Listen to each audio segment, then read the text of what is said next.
guys. All right, here we are. It's Thursday. I promised I'd come give you another rundown and I'd try and help you guys out just a little bit before this Sealy event. It's a great event. Lots of people in line signing up, so it should be a full event. I can't believe the amount of money that Bob Sealy and the Sealy Big Bass Splash pays out. And I have to correct myself. There is not a boat for unders. The Big Bass Splash used to give away a truck and a boat for first place, a truck and a boat for second place, and just a boat for third place.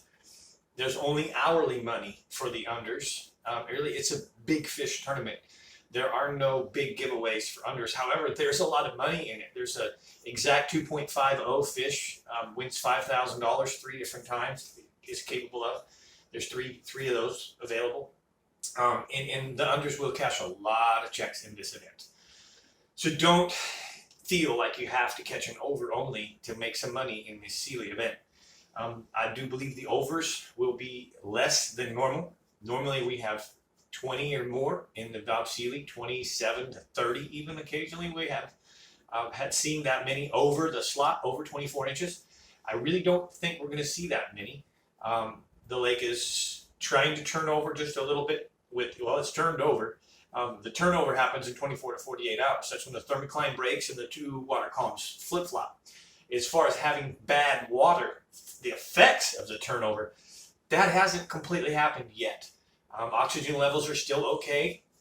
I am starting to see a little bit of the orangey yellow bubbles and the debris that rises from the bottom. It's starting with the last 2 or 3 days of coolness. We have dropped down to 82.7 degrees, 82.3. I saw 81.9 this morning in the back of One Creek. That's a good thing because when the lake turns over, the fish do go shallow. The lake actually has stabilized. We were at 400.90 on Tuesday. We went to 400.84 as of yesterday. Then the rain hasn't really raised the lake, but it stalled it. It stabilized it. We're sitting stable. 0 to 1 clarity. Everything's in play. There's going to be a lot of fish caught. I believe there'll be a lot more unders, big unders, 2.2s, 2.5s class fish that will sit higher in the 15 chairs that are available for a check every hour.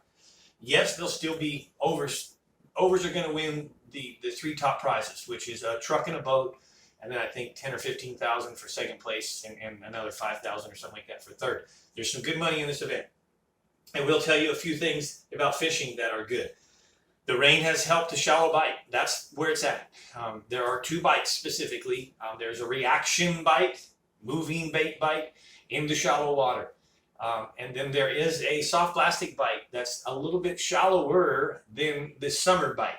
So looking in 10 to 14 feet of water would be to your advantage if you're wanting to throw soft plastics like Texas rig worms and jigs and Carolina rigs. The fish are in transition. They're making a move.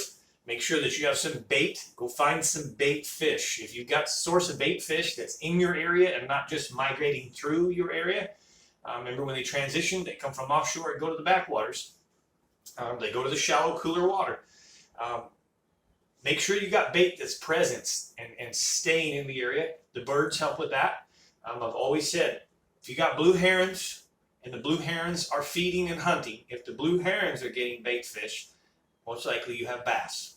Blue herons equals bait fish equals bass. So you got bass in the area.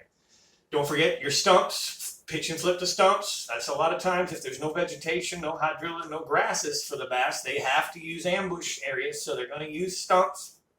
The right stumps are going to hold the right fish. And really that's what I recommend you do. Shallow reaction bite, 10 to 14 foot, slow down, soft plastic presentation bite.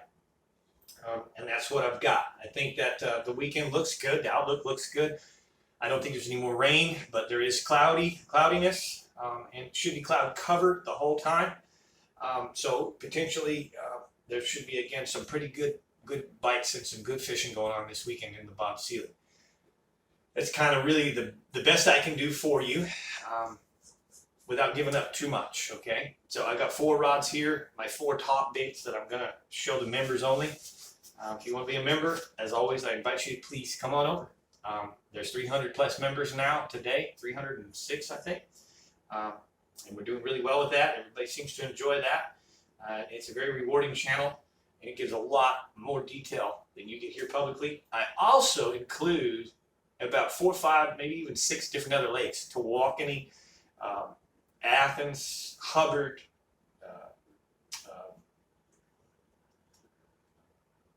Lavarn, Possum Kingdom.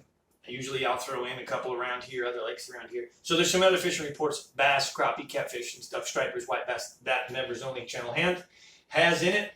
And other than that, thank you guys. I really appreciate your subscription. Thanks for watching. Be safe this weekend. Remember these things. These are very important. Number 1, wear your life vest and hook to your kill switch. If you are not hooked to your kill switch and you do happen to catch a big fish, you will fail the polygraph when they ask you about it. It is Texas law. Hook to your kill switch. Number 2, 6 a.m. is the first cast. Do not make a cast at 5:59 a.m. because, once again, if you catch a big winning fish and you are polygraphed, you will fail that polygraph test. 6 a.m. is the first cast. It's dark at that time. You might want to be on a night light. There's a little information for you. Third and foremost, 16 inches. It always seems to be an issue. The fish usually shouldn't touch 16 inches. Some accept it, some don't. I would not want to touch this. Just don't touch 16 inches. It has to be as close to 16 inches as possible, not touching 16 inches. I know someone's going to come on here and make a post, it can touch 16 inches.